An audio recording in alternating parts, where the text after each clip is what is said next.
திருப்பதி மேகங்கள் மற்றும் விஷதர முந்தைய உலகம்.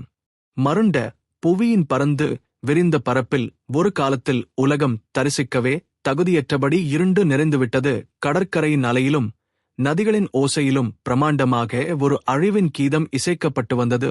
இது ஒரு சாதாரண மாலை இல்லை. இந்த மாலை சிருஷ்டியின் மீதான நிர்வாணமான சவாலை போலவே இருந்தது. அந்த காலத்தில் தேவர்கள் மற்றும் அசுரர்கள் பரஸ்பர விரோதம் கொண்டிருந்தார்கள். ஆனால் ஒரு முக்கிய குறிக்கோளுக்காக அவர்கள் ஒன்றிணைந்தனர். அதுதான் பரம் அமிர்தத்தை பெற வேண்டும் என்ற எண்ணம். அந்த அமிர்தம் அவர்களே அமரர் களாக மாற்றக்கூடியது, அதாவது மரணமற்ற நிலைக்கு இட்டுச் செல்லக்கூடியது. அந்த தேவைகளுக்காக அவர்கள் சமுத்திர மந்தனத்தை தொடங்கினர். மந்தரா மலையை கொண்டு கடலை கடைய வேண்டும் என்று தீர்மானித்தனர். வாசுகி என்ற நாகத்தை அவரது கொடியாக பயன்படுத்தினர். கடல் ஆழங்களை பதைத்து கலக்கம் செய்தார்கள். அந்த விறுவிறுப்பு அப்பொழுது பூமியையே அதிர வைத்தது. பாறைகள் சிதறின, நதி மார்க்கங்கள் மாறின, மேகங்கள் சுருண்டன, இருண்டு பாய்ந்தன, வானம் பிளந்து கரைகின்றது போல தெரிந்தது. இந்த மந்தனத்தின் ஆரம்பத்தில் அவை ஓர் அபூர்வ சக்தியை வெளியேற்றின. அதாவது முதலில் கடலில் இருந்து வைரங்கள், பொற்கலசங்கள், ஆனந்த வாசனை தரும் மலர்களும் தேவ கன்னியரும் வந்தார்கள். சந்தனமும் காளாங்கிகைகளும் தோன்றின. ஆனால் அதைத் தொடர்ந்து பசிப்பிணமாக ஒரு விஷம் மூடி எழுந்தது. அந்த விஷம் எந்த சாதாரண விஷமில்லை, அது காலக்கூட விஷம். அது ஒரு பாசைக்குரிய கருப்பு நீல நிறத்துடன் அதில் உலகத்தை அழிக்கும் சக்தி இருந்தது. அந்த விஷம் வானத்தை எரிக்க ஆரம்பித்தது. கடலுக்கு மேலாக சிதறும் போல அதன் வாசனை விலங்குகளை கொல்லும் அளவுக்கு தமிக்கது. அது வெளியேறியதும் சகல உயிரினங்களும் தவிக்க ஆரம்பித்தன. தேவர்கள் பீதி அடைந்தனர், அசுரர்கள் தலையசைத்தனர். யாருமே அதை சமாளிக்க இயலவில்லை. அந்த இருள் அவைகளின் உள்ளங்களை நுரைத்தது. பூமி தன்னை நிலைநாட்ட இயலாதபடி சுழண்டது. அந்த நேரத்தில் தேவியர்கள் சிவபெருமானை நினைத்தனர். அவர் கைலாஷ் மலை உச்சியில் தவமிருக்கின்ற சமயத்தில் அவரை அணுகினர். பார்வதியின் அனுமதியுடன் அவர் கண்களை திறந்தார். பிரபஞ்சத்தின் ரகசியங்களை வாசிக்கும் அவருடைய திருநோக்கு ஒரு கணம் முழு பிரபஞ்சத்தையே ஆராய்ந்தது. அவர் ஒரு வார்த்தையும் பேசாமல் அங்கிருந்த அனைவரையும் பார்த்து புன்னகையுடன் கைசாட்டினார். அதே வேளையில் அவர் தனது ஜடாமுடியில் கங்கை ஆற்றின் ஓட்டத்தை கட்டுப்படுத்தியது போல் தற்போது உலகத்தை அழிக்க வந்த அந்த விஷத்தையும் கட்டுப்படுத்த முடிவெடுத்தார். இப்போது பார்வதி அஞ்சியவளாக நின்றாள். யாரும் விரும்பாத அந்த விஷம் சிவபெருமான் தம் கரங்களில் எடுத்துக்கொண்டார். பவளக்கம்பளத்தில் அவர் அமர்ந்திருந்தார். அந்த விரல்களில் அந்த விஷம் எரிகிறது போல காட்சியளித்தது. பசுமை நிறத்தில் அது விளர்ந்தது. பிரமாண்டமான அசுர சக்தி அதில் இருந்தது. ஆனால் அவர் எந்த ஒரு தயக்கமும் இன்றி அதை தம் வாயில் இட்டார். அந்த கணம் உலகம் தடுத்து வைக்கப்பட்டது. நேரம் நிலைத்துவிட்டது. ஒவ்வொரு உயிரும் அந்த அசாதாரண நிகழ்வை பார்த்து அதிர்ந்தது. இந்த விஷம் அவரது தொண்டைக்குள் சென்றாலும் அவர் அதை விழுங்கவில்லை. அது அவருடைய கண்டத்தில் நிலைத்து நின்றது. இதன் விளைவாக அவரது கழுத்து நீளமாக மாறியது. அதில் இருந்து அவர் நக்கண்டன் என அழைக்கப்பட்டார். அந்த நிகழ்வு அவர் தன் உள்ளுறுப்பு அனைத்தையும் தியாகமாக மாற்றிய ஒரு கலியிக்க சமபந்தமாகவே அமைகின்றது. அவர் உடலின் ஓர் அங்கத்திற்கே அந்த விஷத்தின் சக்தியை அடக்கினார். அவர் உலகத்தின் நன்மைக்காக ஒரு அழிவைத் தாங்கினார். அந்த நீல நிறக்கண்டம் சிவபெருமானின் தியாகத்தின் அடையாளம். உலகம் மீண்டும் சுழண்டது. பிரமாண்ட அமைதி பரவியது. உயிர்கள் மீண்டும் உயிர் பெற்றன. தேவர்கள் ஆசிர்வதிக்கப்பட்டனர், அசுரர்களும் நிமிர்ந்தனர். ஆனால் அந்த புண்ணியம் சிவபெருமானுக்கே உரியது. தேவாசுர ஒற்றுமை மற்றும் மந்தனத்தின் இருண்ட தொடக்கம். காலம் ஒரு நொடியும் அமைதியாக இருந்தது போல இல்லை. கடல் அலைகள் பெருகி மந்தரா மலை அதிர்ந்தது. தேவாசுரர்கள் என்றொரு பக்கம், ஆதிதேவர்கள் தங்கள் அருளையும் சக்தியையும் நிலைநிறுத்த விரும்பினார்கள். மற்றொரு பக்கம் அசுரர்கள் தங்கள் ஆட்சியை நிலைநிறுத்த தேவைகளை வீழ்த்தும் முயற்சியில் இருந்தனர். ஆனால் இருவரும் ஒற்றுமையுடன் கடலை கடைய வேண்டிய சூழ்நிலை ஏற்பட்டது. பரம் அமிர்தம் என்னும் வாழ்க்கையின் சக்தி அவர்களுக்குப் பின்னால் ஓர் இலக்காக இருந்தது. அந்த அமிர்தம் கிடைத்தால் அவர்களுக்கு மரணமற்ற நிலை, ஒரு தெய்வீக உயர்வு கிடைக்கும் என்று நம்பினர். இந்த உணர்வால் கூடிய ஒற்றுமை ஏற்கனவே பகைமை கொண்ட இரு கூட்டங்களை இணைத்தது. அந்த இடைவெளியில் மந்தரா மலை கடலில் மூழ்குவதற்குள் விஷ்ணு தனது மகா ஆவதாரமாக கூர்மமாக உருவெடுத்து அந்த மலையை தனது பெண் மீது தூக்கினார். நாக வாசுகி கொடியாய் பிணைக்கப்பட்டார். தேவர்கள் அவரை விட்டு இழுக்க மந்திரங்கள் உச்சரிக்கப்படத் தொடங்கின. ருத்ரநாதம் ஒலிக்கத் தொடங்கியது. கடல் மூச்செடுக்கும் அளவுக்கு எரிந்தது. மந்தனத்தின் துவக்கமே ஒரு பிரம்மாண்ட அழிவின் முன்னோட்டமாக இருந்தது. அந்த கடல் ஆழங்களில் ஒளிந்திருந்த சக்திகள் ஒன்றன்பின் ஒன்றாக வெளிப்பட்டன. தெய்வீக வடிவங்கள், அம்சங்கள், சக்திகள் அந்த வெள்ளத்தில் தோன்றின. அந்த வகையில் முதலில் கமதேனு, பரிசுத்தமான பசு பிறந்தாள். பின்னர் ஏராவதம், சித்திகள், தெய்வீக சுகங்கள் வந்தன. ஆனால் இவை அனைத்தும் அமிர்தத்திற் காண முன் வைபவங்கள் மட்டுமே. அந்த நிமிடம்தான் குருதி போல் கரும் நஞ்சு எரியும் இருளில் எழுந்தது. அந்த நஞ்சு உலகின் அதிரடியான சக்தியாகிய காலக்கூட விஷம். இந்த விஷம் ஒரு கடல் உயிரினம் அல்ல, அது ஒரு உயிரினங்களின் அழிவு சுரங்கம் போல உலகத்தின் மூச்சைக் கவர்ந்தெடுக்கும் வல்லமை உடையது. இதன் வாசனை இனம் காணாத நச்சுகளின் காற்று போல உயிர்களை விஷப்படுத்தியது. இந்த விஷம் பூமியின் வளங்களை எரித்து வைக்கும் அளவுக்கு இருந்தது. இந்த அழிவின் ஆரம்பமே உலகத்திற்கு நிரந்தரமாக ஒரு துவக்கத்தை ஏற்படுத்தும் சூழ்நிலை போல இருந்தது. இந்த நச்சு தீச்சரிவைச் சமாளிக்க யாரும் முன்வர முடியவில்லை. தேவதேவர்கள் தங்கள் சக்தியை இழந்தது போலவே இருந்தது. இந்த கடலின் மையத்திலிருந்து எழும் அந்த இருள் அசுரர்களையும் தேவர்களையும் பயத்தில் ஆழ்த்தியது. இந்த நஞ்சு வெளிவரும் வேளையில் வானம் சிவந்து உலர்ந்தது. மேகங்கள் கலங்கின. அந்த இருள் பறந்து விரிந்து அண்டங்களைத் தொடவந்தது. அந்த நேரத்தில் அனைவரும் ஒரு பெயரையே நினைத்தனர், அது சிவன். கைலாயத்தில் அவர் பார்வதியுடன் இருந்தார். தவத்தில் திளைத்து பிரபஞ்சதத்துவை மீறிய நிலையில் இருந்தார். அந்த நேரத்தில் தேவர்கள் நரவீரராக உள்ளார். விஷ்ணுவுடன் சிவனை அடைந்தனர். அவரிடம் பிரார்த்தனை செய்தனர். உலகத்தை காப்பாற்ற வேண்டுமென வேண்டினர். சிவபெருமான் அந்த பிரார்த்தனையை கேட்டபோது அவர் கண்கள் மெதுவாக திறந்தன. அந்த கண்களில் ஒரு காலத்தின் ஆழம் இருந்தது. அவர் ஒரே வார்த்தை இல்லாமல் தனது மனதை திறந்தார். பார்வதி அருகே நின்று அவரை பார்த்தாள். அவர் கண்கள் தலையசைத்தன. அவர் தம்மில் இருக்கின்ற சக்தியை அறிந்திருந்தார். அவர் உலகத்தை அழித்து மீண்டும் உருவாக்கும் சக்தியை உடையவர். ஆனால் இப்போது அவர் ஒரு பாதுகாவலராக செயல்பட வேண்டிய நேரம். அது அந்த இருள் சக்தியை எதிர்கொள்ள வேண்டும் என்று அவர் தீர்மானித்தார். அவர் நிமிர்ந்தார். ஜடாமுடியை அழுத்தி இருக்கினார். அவருடைய உடல் துளிர்த்தது. அந்த மகா விஷத்தை அவர் தம் கரங்களில் எடுத்துக்கொண்டார். அந்த விஷம் சிவபெருமானின் அக்னிசக்தியை அறிந்திருந்தது போல அதிர்ந்தது. அவர் அதனை வாயில் ஈட்டார். ஆனால் அவர் விழுங்கவில்லை. அவர் அதனை தம் தொண்டைக் குள் நிறுத்தினார். அது அவரது கழுத்தில் நிலை பெற்றது. இந்த கடவுளின் கருணையின் வெளிப்பாடு உலகத்தை மீட்டது. அவரது கழுத்து அந்த விஷத்தின் விளைவாக நீலமாக மாறியது. ஆனால் அவர் முகத்தில் எந்த வலி இல்லாமல் இருந்தது. இந்த நிகழ்வு ஒரு சாதாரண புனைவு அல்ல, அது ஆன்மீகத்தின் எக்காலத்திலும் நிலைத்திருக்கும் தத்துவம், தியாகத்தின் உயர்ந்த வடிவம். இந்த நிகழ்வை அறிவதற்கும் உணர்வதற்கும் ஒரு மனிதனாக பிறந்த வாழ்வே போதும் என்று பலரும் நம்புகின்றனர். பார்வதி தேவி மற்றும் சிவபெருமானின் தியாக பாசங்கள். பரமசிவனின் தவ நிம்மதியின் நடுவில் ஒரே ஒரு கதிராக நுழைந்தது. அது அந்த விஷத்தின் நடுவில் உலகம் அழிந்து போகும் தருணம்.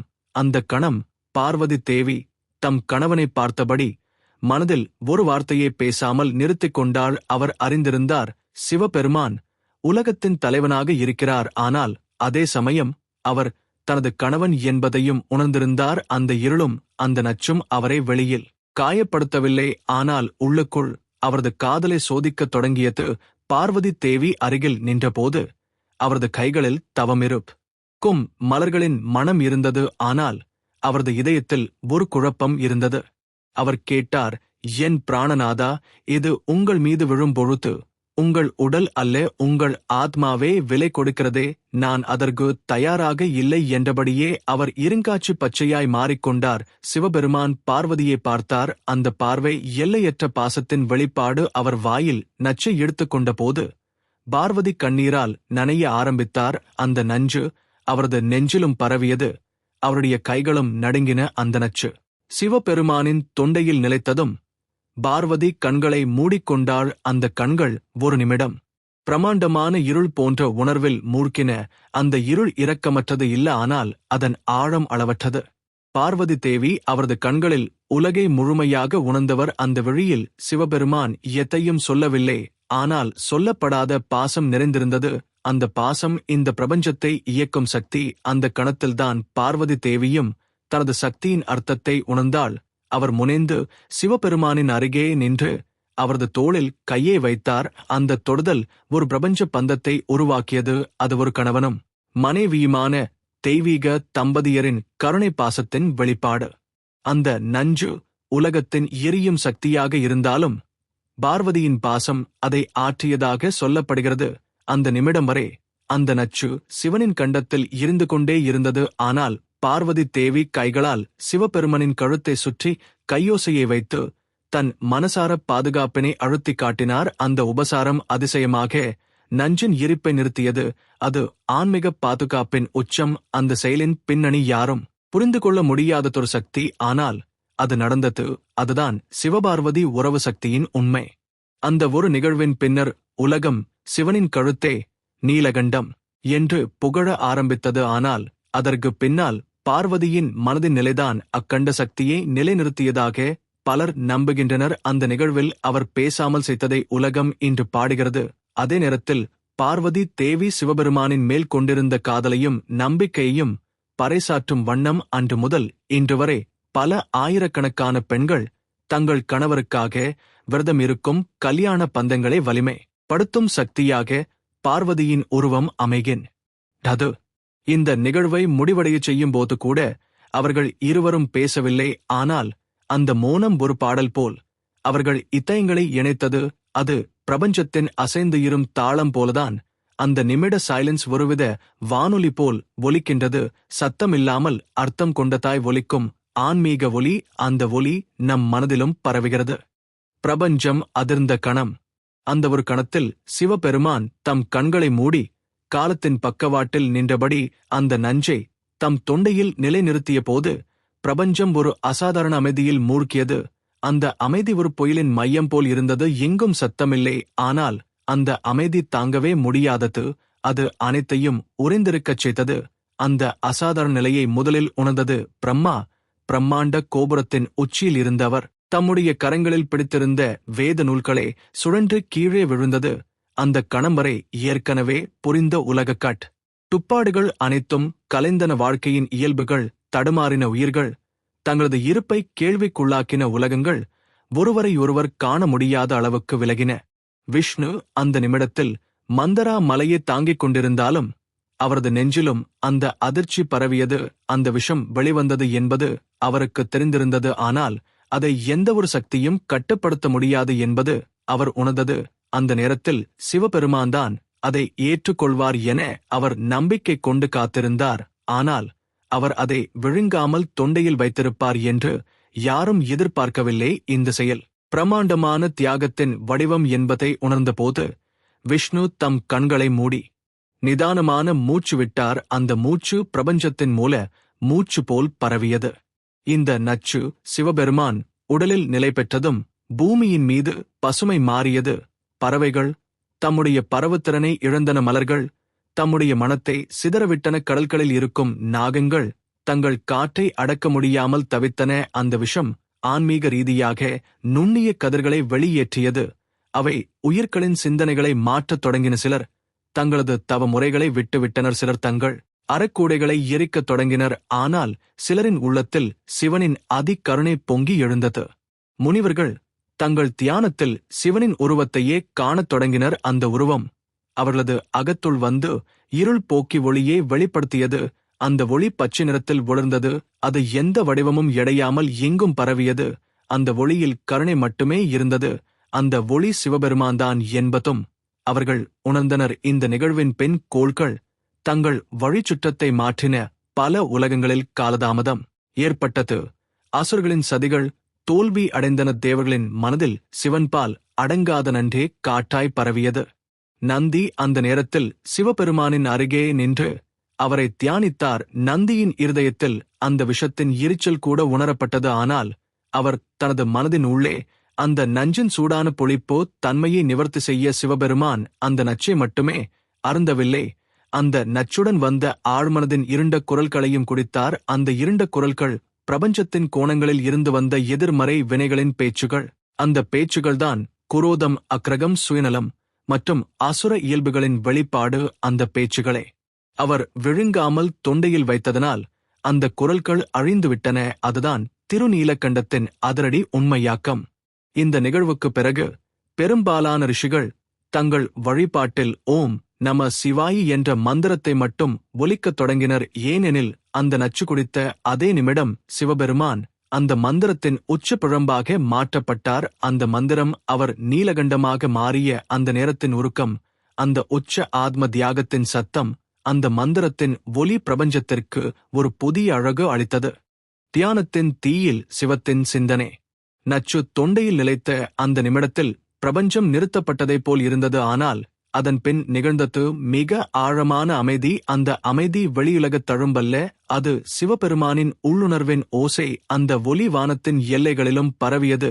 அங்குள்ள காற்றும் மேகங்களும் அந்த அமைதியின் இசையில் ஒரு தானம் போல அசைந்தன. அந்த ஒலி சிவபெருமான் தமது உள்ளத்தின் இருண்ட பக்கம் வரை சென்று தம்முடைய ஆத்ம பிணைப்புகளை ஆராய ஆரம்பித்தார். அந்த பயணம் எந்தவொரு கடவுளுக்கும் சாத்தியமற்ற ஒன்று.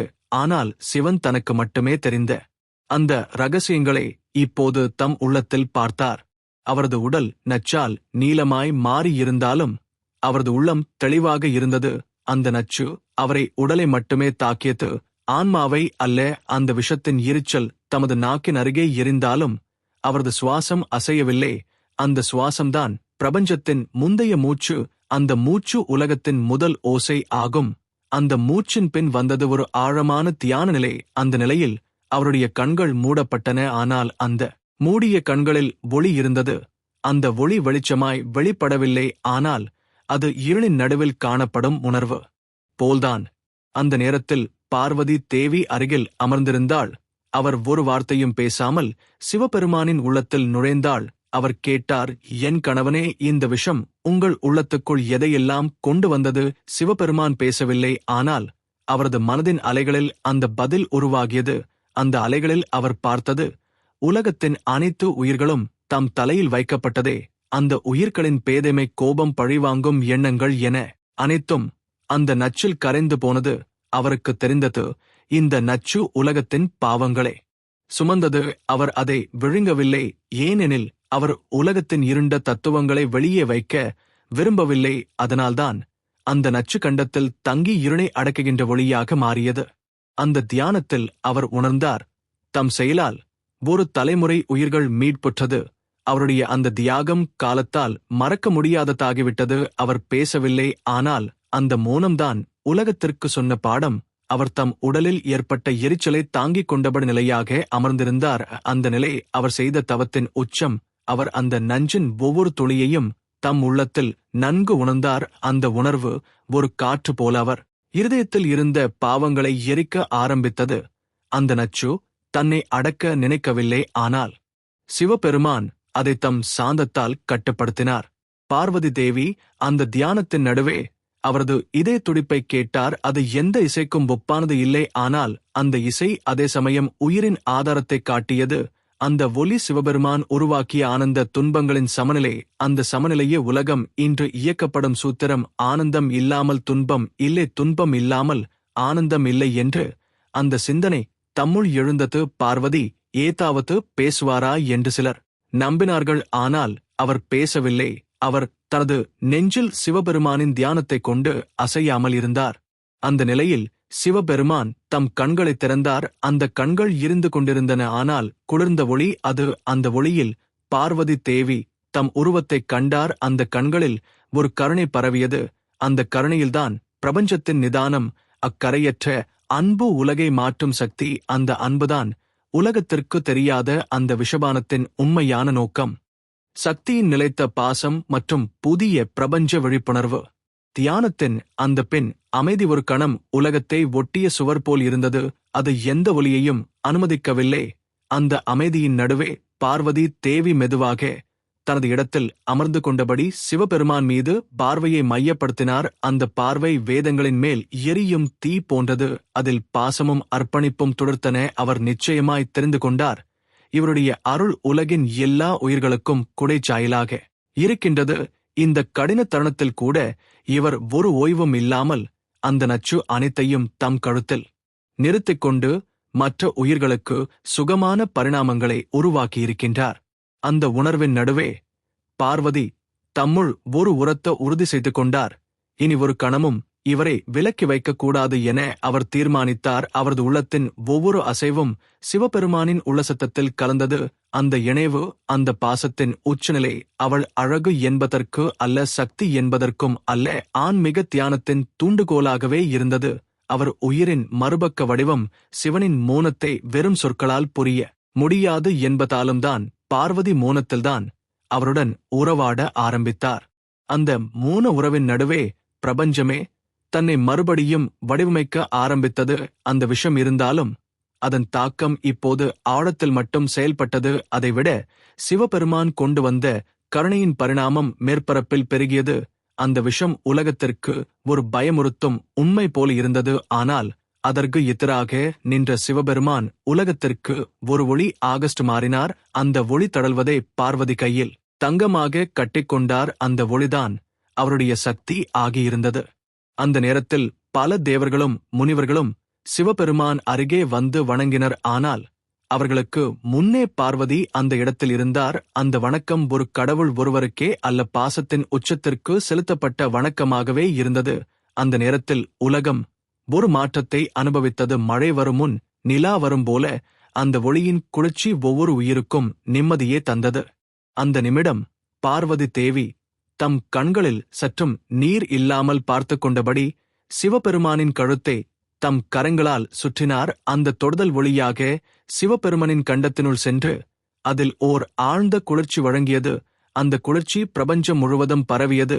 அந்த குளிர்ந்த ஒளியின் கீழ் உலகம் ஓர் புதிய விழிப்புணர்வை அடைந்தது. தன்னலம் இல்லாமல் வாழ வேண்டும், தியாகம்தான் உயர்ந்த ஆனந்தம் என்பதையே அந்த ஒளி தெரிவித்தது. சிலர் நச்சு குடித்த சிவனை மட்டும் பார்க்கிறார்கள். ஆனால் பார்வதி தேவி அந்த நச்சை உடைந்த ஒளியாக மாற்றிய சக்தியாக இருக்கின்றார். அதில்தான் உண்மை சக்தியின் அர்த்தம் இருக்கின்றது.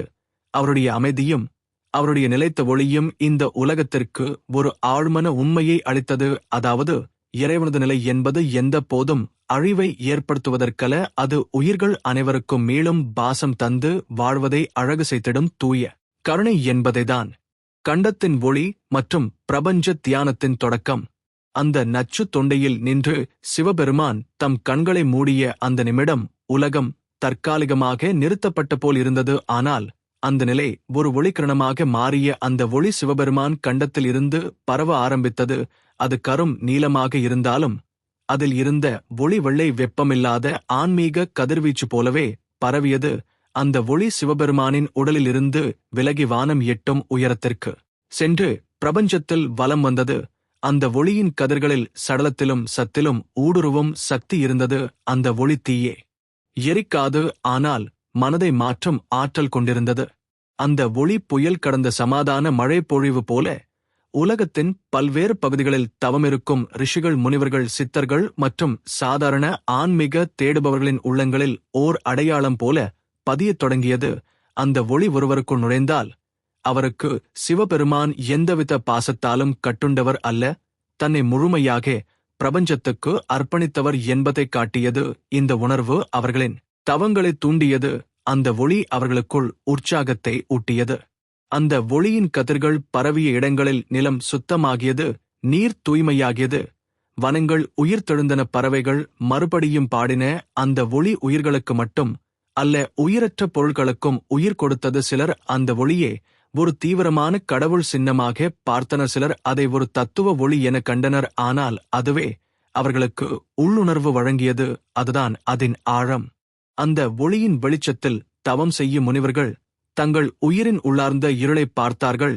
அவர்கள் உணர்ந்தனர், தாம் இந்த பிறவி, இந்த உடல், இந்த உணர்வு அனைத்தும் ஒரு பயணம். இந்த ஒளி அந்த பயணத்தில் ஒரு கணத்தை கொண்டதல்ல, முழு பாதையை நம்மில் ஒளிக்கட்டையாக தூக்குகிறது என்று அவர்கள் உணர்ந்தனர். அந்த நேரத்தில் பலரும் பஞ்சாட்சர மந்திரத்தை மட்டும் ஜபித்தனரோம் நம சிவாய. அந்த ஒளி அந்த ஒளியை அலைகளாக உருவாக்கியது.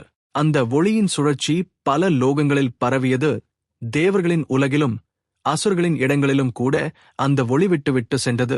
இந்த ஒளி ஒரு பாதுகாப்பு கவசமாக உருவெடுத்தது. யாருடைய உள்ளமும் களங்கமற்றதாக இருந்தால் அந்த ஒளி அவரை தழுவியது. அந்த ஒளி அவருக்கு ஒரு ஆசிர்வாத வட்டமாக மாறியது.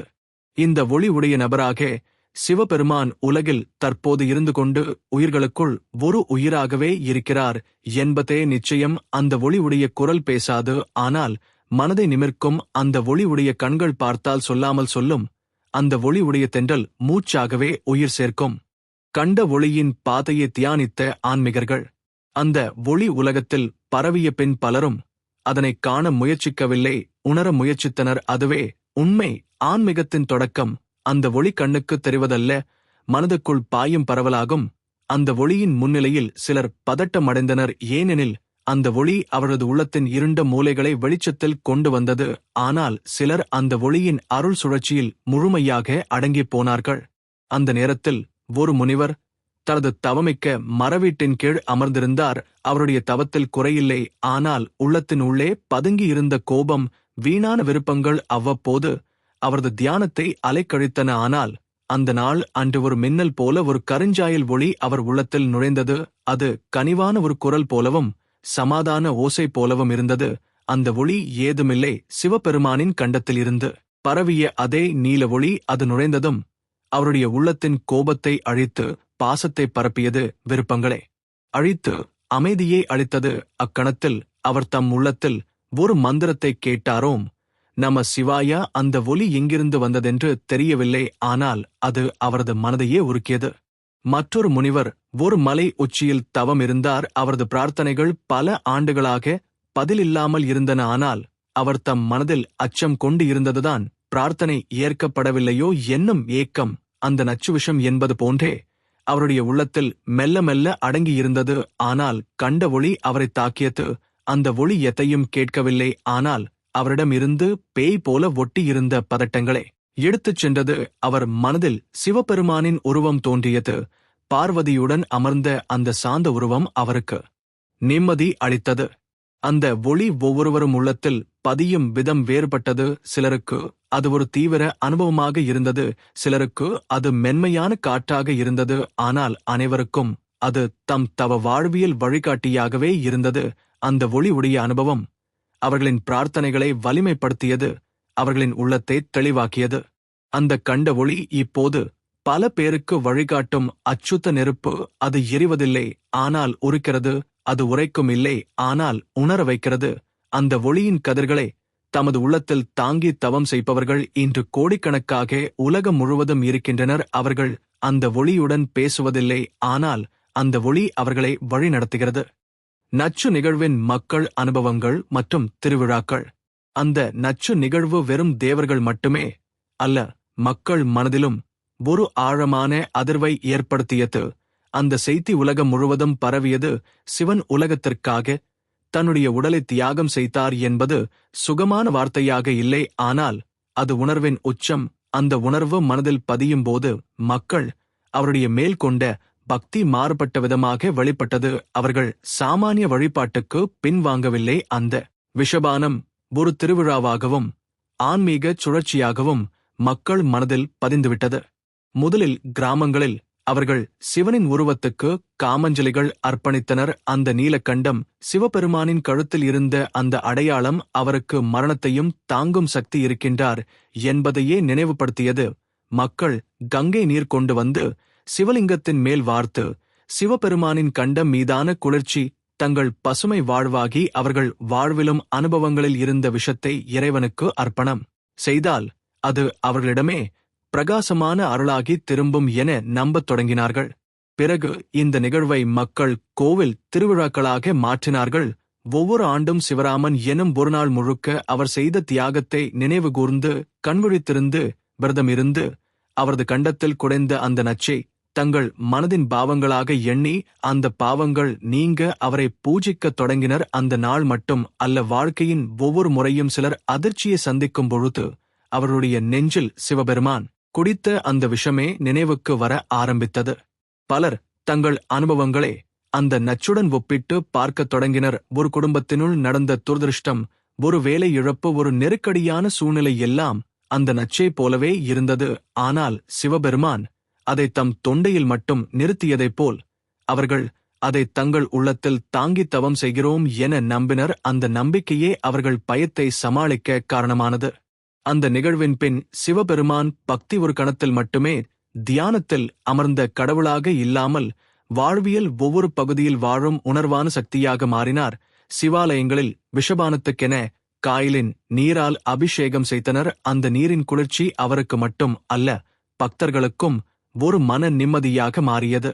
முனிவர்கள் அந்த நாளில் அமர்ந்து அந்த நிகழ்வை மறு கதையாக பாடினர். குழந்தைகள் முதல் பெரியவர்கள் வரை அந்த விஷத்தை அருந்திய கருணைக் கடவுள் சிவனை வாழ்த்தினர். அந்த வாழ்த்துக்கள் பாடல்களாக மாறின.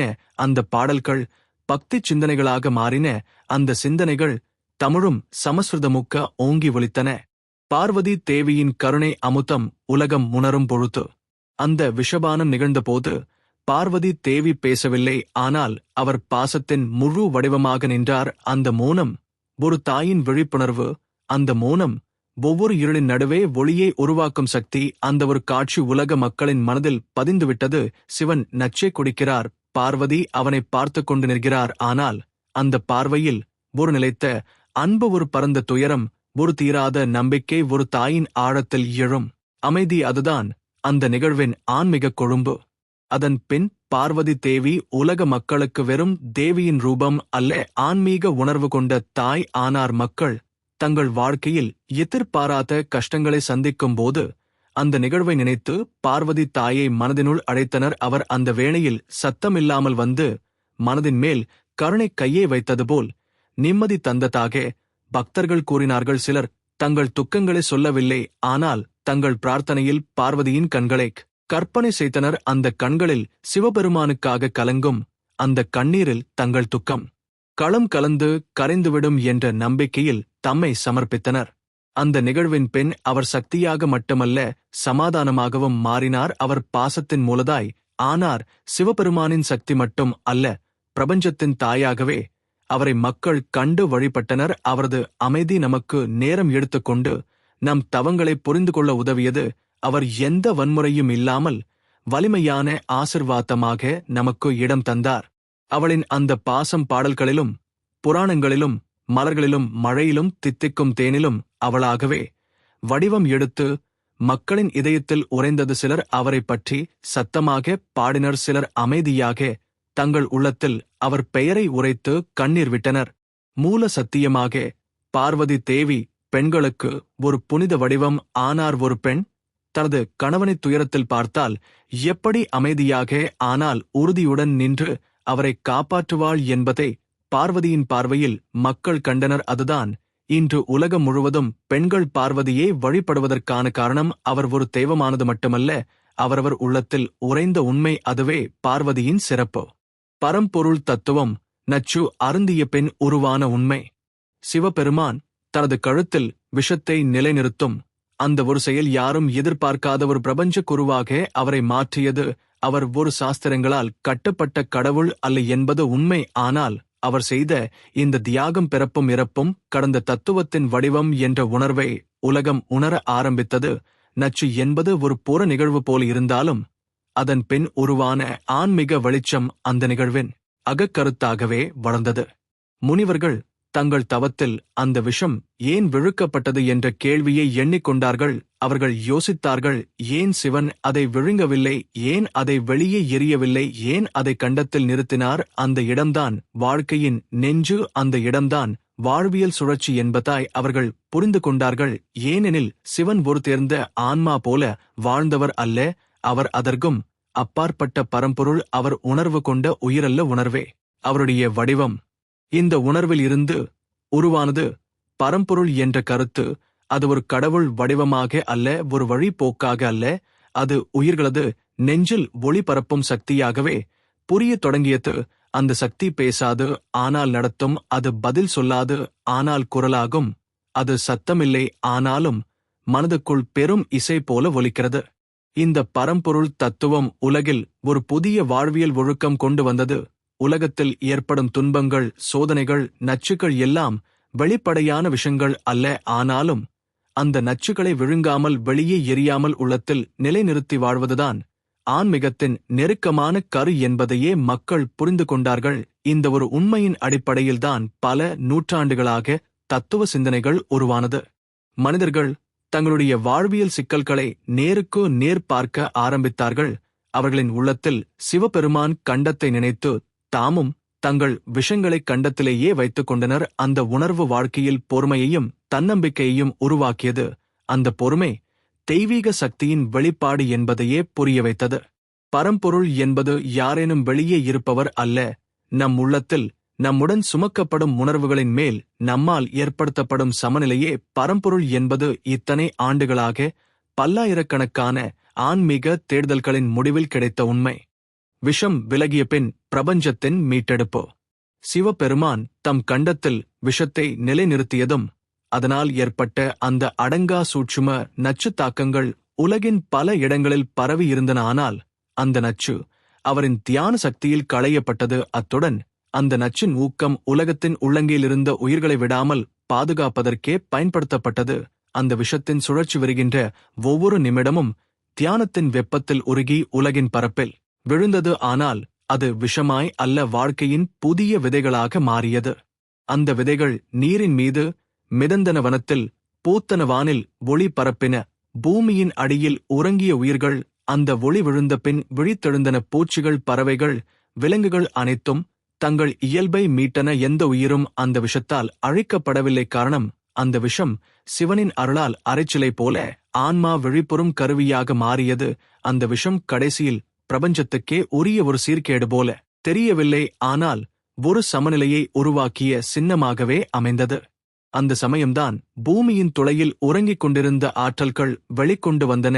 பல நூற்றாண்டுகளாக செயலிழந்திருந்த வனங்கள், பூத்தன இலைகள் புதைந்திருந்த இடத்திலிருந்து வெப்பம் எழுந்தது. அந்த வெப்பம் உயிர்களை அழிக்கவில்லை, வாழ வைக்க ஆரம்பித்தது.